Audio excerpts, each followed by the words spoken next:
हमें ज्वाइन कर रहे हैं मुल्क के मारूफ मईशतदान जनाब डॉक्टर मोहम्मद शहबाज साहब। वेलकम करता हूं आपको शो में।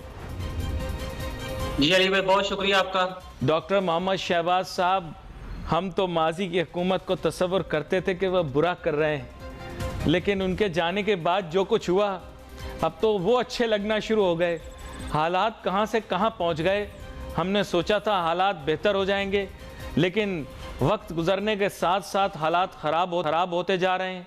बैनुल अक़वामी इदारे ने 1% के आसपास पाकिस्तान के GDP ग्रोथ रेट को कोट किया है। मुझे समझ में नहीं आता कि क्या होगा आगे। मैं चाहता हूँ आप हमारे मुल्क के लोगों को ये बताएं कि हालात किस तरफ जा रहे हैं, और फिर आखिर में आपसे हल भी पूछ लूँगा। जी उसमें अली भाई देखें, खाली चेहरे चेंज करने से तो खुशहाली नहीं आ जाती। वही जो एक पुरानी बात हम बार बार करते आ रहे हैं कि इनको कॉम्प्रिहेंसिव प्लान जो है, इकोनॉमिक प्लान या इकोनॉमिक पॉलिसी, उसके ऊपर तवज्जो देनी चाहिए। अब ये है कि सारे अदारों के अंदर पोलराइजेशन जो है वो आपको पता है, और हर अदारा, हर फर्द, चाहे वो पोजीशन में है चाहे वो गवर्नमेंट में है, वो एक दूसरे को ब्लेम गेम जो उसमें लगे हुए हैं। जो कोर इश्यूज हैं उसको बहुत तवज्जो नहीं दी जा रही, और जो इनके अपने इंटरेस्ट की चीजें होती हैं उसको उनको देखते हुए पार्लियामेंट के अंदर चेंजेस भी आ जाती हैं। जो तरमीम वगैरह ये करते हैं, वो चाहे नैब का अदारा हो, चाहे जुडिशल रिफॉर्म्स हो, कुछ भी हो, क्योंकि वो इनके जाती मफाद को छू रहा है। आपका इंट्रो सुन रहा था तो मुझे फील हो रहा था कि अब डॉलर की हीट जो है वो अली भाई तक पहुंच गई है, जो अब इतने कॉन्सिक्वेंसेज जो है वो बयान किए जा रहे हैं। ये चीजें इनको शुरू से सोचनी चाहिए थी। देखें, आपने बताया जी हमें दालें बाहर से इंपोर्ट करनी पड़ रही है, हमें टमाटर बाहर से इंपोर्ट करने में, इवन के बहुत सारी चीजें जो हम कहते हैं कि हम एक ज़री मुल्क हैं, तो हमें क्यों इंपोर्ट करनी पड़ रही है। कभी किसी बंदे ने पार्लियामेंट के अंदर, हमारे वफाकी वजीर खुराक भी हैं, ठीक है, एग्रीकल्चर प्रोडक्शन के वजीर भी हैं और उधर सूबाई वजीर भी हैं, कभी इनकी मीटिंग आपने देखी कि ये बैठ के ये तय करें कि यार पहले हम जो एग्रीकल्चर सेक्टर, जो बुनियादी जरूरियात जिससे हमारी पूरी होती है, कम से कम उसके अंदर हमें खुद को फेल होना चाहिए, और हम वो वजूहात तलाश करें किन वजूहात की बिना पे अब हम यहां तक आ गए हैं कि पाकिस्तान एक वक्त था जब दुनिया का कपास पैदा करने वाला चौथा मुल्क था, जो अब 7वें पे आ गया। लोग ऊपर जाते हैं, हम लोग नीचे आ रहे हैं। तो कोर इश्यूज के ऊपर जब तक अब तवज्जो नहीं देंगे, ये सिचुएशन यही रहेगी, और सिचुएशन मेरा ख्याल है कि डे बाय डे खराब होती जा रही है। और आप देखें डॉलर कहाँ 185 से 200, 200 से 250 से अब ये आने वाले चंद दिनों में 300 पे क्रॉस कर चुका है। ये अब बस अभी थोड़ा अनाउंस करना बाकी है। तो अब सूरत यहां तक चली गई। आम आदमी वो वहीं का वहीं, आज से 10 साल पहले भी मुझे याद पड़ता है, बचपन में हम ये सुना करते थे टीवी के ऊपर, बस आने वाला साल जो वो ज्यादा अच्छा होगा, उससे आने वाला उससे ज्यादा अच्छा होगा। वो बस बातें महज ख्वाब ही रह गई हैं। और आप 2024 का साल जो है, जब वो आएगा तो आप कहेंगे यार 2023 जो था ना वो बहुत अच्छा था। तो सूरत ये, अब लेट्स से कभी इमरान खान साहब जो इलेक्शन हो जाते हैं और ये आ जाते हैं, इन्होंने कोई मुआशी प्लान दिया आपको? इतनी तकारीर ये करते हैं, जलसों से खिताब ये करते हैं, कहीं कोई इकोनॉमिक प्लान की बात की हो इन्होंने? मौजूदा गवर्नमेंट जो है उनके कोई भी नहीं करता, कोई भी नहीं करता इकोनॉमिक प्लान की बात, कोई भी नहीं करता, और ये छोड़ देते हैं टैक्स के बंदे को, कहते हैं ये मईशतदान है। आप देखें शबर जैदी साहब को मईशतदान कहना शुरू हो गए। यार इसका मतलब ये है कि फिर मोहम्मद शहबाज साहब, वो मेरी वाली बात सही हो गई कि आप भी फिर दांतों का इलाज शुरू कर दें, आप भी डॉक्टर हैं, मतलब ये वो वाली बात हो गई। वही हो रहा है, जो दांतों का डॉक्टर है वो सर्जरी कर रहा है, आपके स्टमक की, जो स्टमक का डॉक्टर है वो सर्जरी कर रहा है आपके दांत की। तो सूरत वही चल रही है ना। अच्छा, उसके बाद आप देखें फिर इन लोगों को कोई फिक्र नहीं है इस चीज की कि यार बड़ी सीधी सी बात है कि केक होगा तो डिस्ट्रीब्यूट करेंगे या डिवाइड करेंगे। आप जब केक नहीं होगा उसकी डिवीजन क्या करेंगे, डिस्ट्रीब्यूशन क्या करेंगे? इस 313 में आज पढ़ के हैरान हो रहा था कि 313 गैर कानूनी हाउसिंग सोसाइटी जो हैं, वो स्कीमें जो हैं वो सिंध के अंदर हैं। पूरे पाकिस्तान का 2 लाख से ज्यादा कानूनी गैर कानूनी हाउसिंग सोसाइटी जो चल रही हैं। तो मुझे बताएं कि आपने सोचा है कि यार ये जो हम जरखेज जमीन है जिसके ऊपर हम घर बना रहे हैं, कल को कहां से हम काश्त करेंगे? एक आपका प्लान वो गवर्नमेंट ऑफ पंजाब का हुआ और एस्टेब्लिशमेंट का हुआ कि जो 45,000 एकड़ जो बंजर जमीन जो है उसके ऊपर कॉर्पोरेट फार्मिंग करेंगे। उसके भी आगे आप देखें चीजें आड़े आ रही हैं। तो मेरे ख्याल में हम लोग चाहते ही नहीं है। जैसे भी बात हो रही थी इकोनॉमिक प्लान की, बंदा बात नहीं कर रहा। देखें आप एक शायद उसमें एक जुमला छोड़ गए थे वो, जब आपने मुराद सईद की बात की कि ये हम लोग सेम वही काम कर रहे हैं उस बंदर वाला जिसने कहा बस आप मेरी आनी जानी देखें, बाकी उस आने जाने से नुकसान क्या हो रहा है उसके बारे में बात ना करें।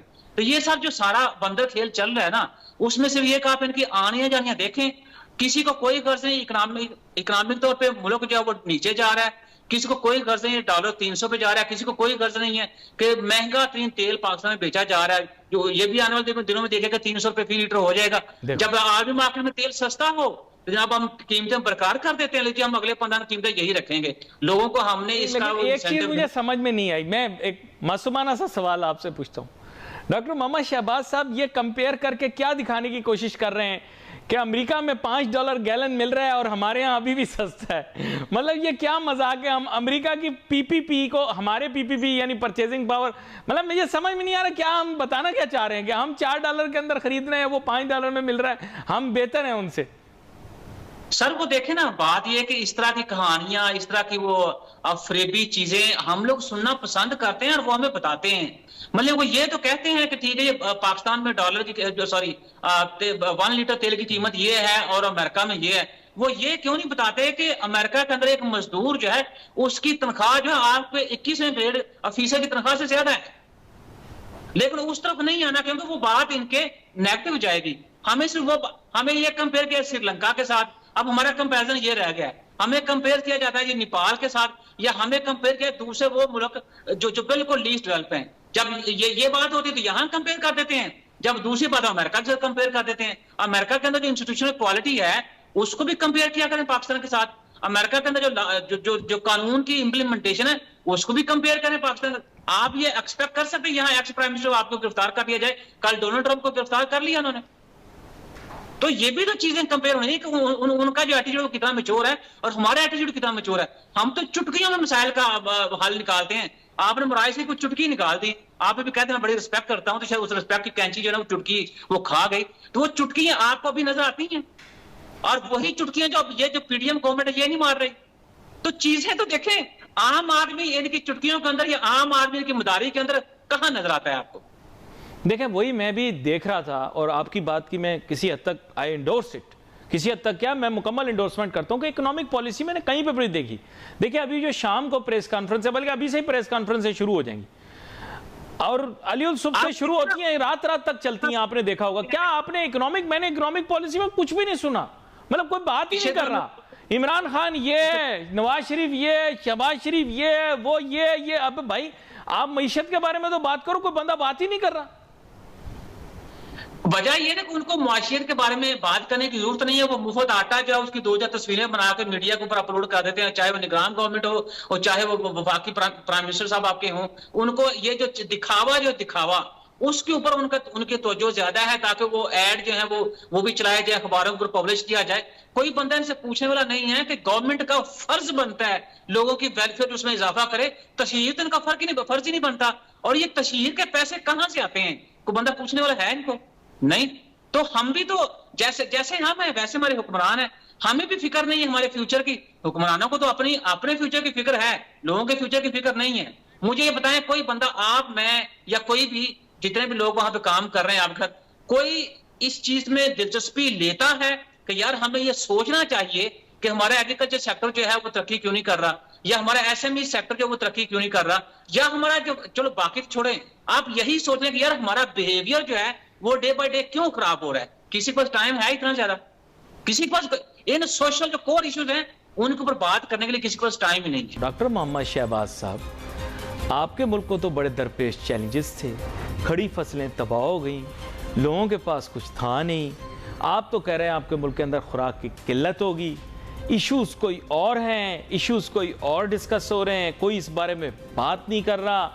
मौसम दूसरा चढ़ गया है, बजट आने को है। मतलब मुझे समझ में नहीं आ रहा, आप ज़राअत की बात कर रहे हैं, यहाँ ज़राई तरक्की के मुतालिक मैंने तो कोई काम होते हुए नहीं देखा। अगर आपने होते हुए देखा है तो आप मुझे ज़रूर बताएं। मैं जानना चाहता हूं कि हमारे मुल्क के अंदर ज़राअत के शोबे में क्या तरक्की हो रही है। जी, तरक्की का मैंने बताया ना कि हम दुनिया में चौथे नंबर पे थे जो सबसे ज्यादा कपास पैदा करते थे, और चौथे से हम 7वें के ऊपर आ गए। ठीक है। आप एक वक्त था कि अब ये कुछ ज्यादा दूर बात नहीं है, 1996-95 का अब टाइम ले लें। आप पूरे एशिया को गंदम बरामद करते थे, आप आज देखें कि आप गंदम बरामद करने वाले बन गए हैं। चीनी आप बरामद करते थे, अब वो भी हमें इंपोर्ट करनी पड़ती है। आप बाकी दालें वगैरह ये हम सारी एक्सपोर्ट करते थे, वो भी हमें इंपोर्ट करनी पड़ रही है। तो इसमें एक जो आपसे अब जब 70 से ऑनवर्ड देखें, कोई क्लियर कट एग्रीकल्चर पॉलिसी हो कहीं नजर नहीं आपको आती, कोई क्लियर कट इंडस्ट्रियल पॉलिसी हो कहीं नजर नहीं आती। हाँ, एक बात का रोना रोते हैं जी जो हमारे यूथ है उसका मोर देन 50% पोर्शन है पॉपुलेशन के अंदर। आप इसका क्या फायदा है? अच्छा नहीं डॉक्टर मोहम्मद शहबाज साहब, आपने दुखती रग पे पूरी कौम के हाथ रख दिया है, हमें बेवकूफ बनाया जा रहा है, बार बार कह रहे हैं हमारा इतना यूथ डिविडेंड, क्या फायदा है मुझे इसका? मैं बता रहा हूं, ये भी हमें गलत बताया जाता रहा है। मैं बिल्कुल पूरी जिम्मेदारी के साथ ये बात कर रहा हूं, ये हमें गलत बताया जाता है। अब 72 से डेटा देखें पाकिस्तान का, आपकी लेबर फोर्स 52% से 54% तक रही है, अभी वो 62% पे चली गई। इतना आप मुझे बताएं, जब आपके पास 52 से 54 56% था, उस वक्त आपने पॉपुलेशन जो डिविडेंड थे उससे आपने क्या बेनिफिट लिया, जो आप हमें अभी बेवकूफ बना रहे हैं। तो हम शुरू से ही चीजों को रोनते आए हैं, ठीक है। अच्छा, अब क्या आप ये बहुत सारे रील आगे भी लोग कर रहे हैं, वो ये कह रहे हैं हमें आईटी सेक्टर के अंदर हमें हमारा जो यूथ है उसको इस्तेमाल करना चाहिए। जी। आप मुझे ये बताएं, यूथ का इस्तेमाल करना कब से करना शुरू करना है आपने? मतलब कि जब आप देखेंगे इंटरनेशनल मार्केट के अंदर आपके हाथ से वो जो जॉब अपॉर्चुनिटीज है वो खत्म हो जाएंगी। यूथ को तो आपने ध्यान लगाया हुआ है कि आप ये बम बरसाएं, आप बोतल बम फेंकें, आप ये करें, आप सोशल मीडिया का गलत इस्तेमाल करें, तो यूथ को डायरेक्शन किसने देनी है? ये गवर्नमेंट्स के काम होते हैं, ये लीडरों के काम होते हैं, चाहे वो अपोजिशन में हो चाहे वो गवर्नमेंट में हो। और आपके लीडर जो हैं वो गवर्नमेंट के और अपोजिशन वाले, आप देख लें यूथ के साथ क्या कर रहे हैं। और ये आने वाले चंद दिनों में मैं तो ये कहता हूं कि अभी चंद दिन तो बड़ी दूर की बात है, ये चीजें जितनी फैल गई हैं ये आने वाले वक्त में इनके कंट्रोल से बाहर होगी। और वो जो तबाही होगी ना अली भाई, वो ये जो चीजें हो रही हैं उसके सामने कुछ मैं तो ये बात कर रहा हूं, देखें मैं रियलिटी बात कर रहा हूं। आप मुझे बताएं ना, आप साइंसदान हैं, आप मुझे ये चीज बताएं, नोटू नहीं होगा तो पेट्रोल कहां से खरीदोगे, नोटू नहीं होगा तो तेल कहां से खरीदोगे? पावर प्लांट आपके जो है सारे फॉसल फ्यूल बेस्ड है, फर्नेस ऑयल पे चल रहे हैं, गाड़ियां आपकी सारी पेट्रोल पे चल रही हैं, डीजल पे आपका सारा ट्रांसपोर्ट है। तो आपकी गैस मुल्क के अंदर खत्म हो गई है, आप मानने को तैयार नहीं हो। मुझे पता नहीं आपके पास गैस आ रही है नहीं आ रही है, हमारे पास सिर्फ जो निज़ामुल औकात है उसमें आती है गैस, वरना नहीं आती। आप क्या मतलब आप एनर्जी मतलब हंगरी कंट्री हो और डॉलर आपके पास है नहीं, अगर आप खत्म हो जाता है फ्यूल तो आप क्या करोगे? ये सिनेरियो किसी इकोनॉमी, आप सिमुलेशन करते हैं, आप मुझे बताएं किसी इकोनॉमिस्ट ने आपको बताया सिमुलेशन करके? नहीं, पहली बात ये ना कोई इकोनॉमिस्ट प्लानिंग करके देगा तो फिर बात है, क्योंकि इकोनॉमिस्ट की प्लानिंग को तो मानती नहीं है। हाँ। दूसरी बात ये कि जो सिमुलेशन करते हैं आपने पॉपुलेशन ग्रोथ का जो इतना बड़ा अंसर है उसको सिमुलेशन में शामिल किया नहीं। ये जो मिस्टेक हो रही है शुरू से, वो यही हो रही है कि पॉपुलेशन को बिल्कुल हमने स्टेगनेट लिया। आप देखें ना अभी भी आपकी मतलब 22 करोड़। आप बताएं, आप साइंसदान हैं यार, कितने सालों से 22 करोड़ है हम यार? 10 साल गुजर गए, 22 करोड़ कैसे हो सकते हैं हम 22 करोड़? आप मुझे बताएं।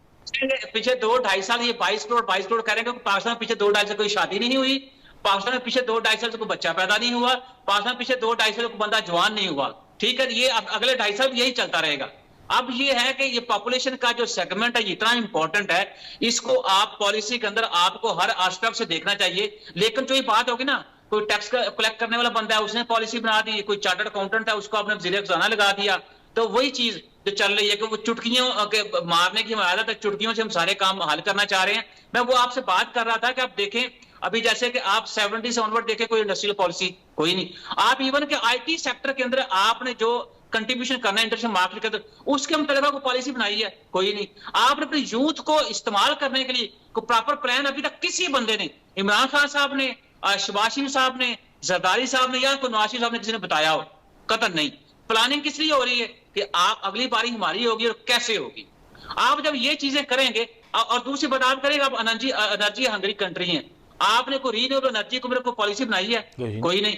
आप वैसे ही ओवरऑल एनर्जी को मेरे को मुझे पॉलिसी बता दें, वो भी नहीं है। हाँ, आप आज एक खबर पड़ी है, उससे आपका दिल खुश होगा, आप कहते पैसे कहां से आएंगे? पैसे आ जाएंगे, क्योंकि पाकिस्तान ने चीन को 5.53 मिलियन डॉलर की शर्ट्स एक्सपोर्ट की हैं, उससे पैसे आ जाएंगे। बात करने का मकसद है कि वो चीजें, मैं तो जब से मेरा आपसे इंटरेक्शन हुआ है, मैं आपसे एक बात बड़ी वाज़ेह करता हूं कि पूरे का पूरा मुल्क जो है ये इल्हाकिज्म के ऊपर चल रहा है। और इस मेरी बात से अगर आप डिनाई करते हैं तो मुझे बता दें। मैं जो चीजें ना देख रहा हूं, अगर ये जिस तरह सिचुएशन चल रही है, तो अल्लाह ना करे, अल्लाह ना करे, अल्लाह ना करे, मैं कुछ और चीजें ना वो देख रहा हूं, मुल्क उस तरह होता हुआ नजर आ रहा है मुझे। तो आप अकेले नहीं देख रहे, बहुत सारे लोग ये चीज़ देख रहे हैं लेकिन बोल नहीं पा रहे। उनको बोलना चाहिए ताकि हुकूमत को पता लगे कि प्रॉब्लम किस तरह की हो चुकी है, किस नोयत की हो चुकी है। मैं डॉक्टर मोहम्मद शहबाज साहब, मेरे पास वक्त कम है, मैं आपके सामने ये नुक्ता रखना चाहता हूँ कि ये जो पिछली दफ़ा आपसे बात हुई थी, मैंने कहा था महंगाई के असरात जब गर्मियाँ शुरू होंगी तो पता लगेंगे। अब गर्मियाँ शुरू हुई हैं, लोगों को पता लगना शुरू हुआ है महंगाई किस हद तक बढ़ गई है। अब जब लोग आटे की लाइनों में खड़े हो रहे हैं, हमारे लोग भी तो नहीं समझते ना सर, महंगाई के इम्पैक्ट को समझते ही नहीं है। कसूरवार आवाम भी तो है कि नहीं, बताएं। नहीं, बिल्कुल बिल्कुल है। आप देखें पिछले हफ्ते 3 वाकयात हुए हैं, पेशावर में, फैसलाबाद में, लाहौर के अंदर, जहां मुबात हो गई, आटे के लाइनों में भगदड़ लगने थे। मुझे बताएं, लोगों को थोड़ा सा ये शऊर होना चाहिए। सॉरी अगर किसी को मेरी बात लेके मैं उसकी ऑन मीडिया माफी चाहता हूं, मैं किसी को हर्ट करना नहीं चाहता, लेकिन कुछ चीजें ऐसी हैं जो हमारे कंट्रोल में है। मसलन आपको पता है कि ये आटा आपके लिए ही आया है, और आपको ये भी पता है कि ये आटा हमने आपको ही डिस्ट्रीब्यूट करके जाना है, तो फिर आप लाइन बना के उस तरह से इंसानों की तरह आटा वसूल क्यों नहीं करते? आप यूं मतलब जानवरों की तरह भगदड़ मचाते हो, उसमें लोगों की जानें भी जाती हैं सारा। तो हमारी कौम जो है, कम से कम हम यकीन करें कि हम लाइन बनाना सीख लें ना, तो आपके 40%, 15 में कहता 40% मसाइल आपके ऐसे ही हल हो जाए। अब ये सारी जो अब ये नहीं कि गवर्नमेंट के अंदर जो जो जो जो, जो लैक ऑफ गवर्नेंस है, लोगों के अपने रवैयों के अंदर भी लैक ऑफ गवर्नेंस नजर आ रहा है। बहुत आम नुक्ता था, बहुत सारे नुकात हैं जिनके ऊपर मैंने आपसे गुफ्तगू करनी है।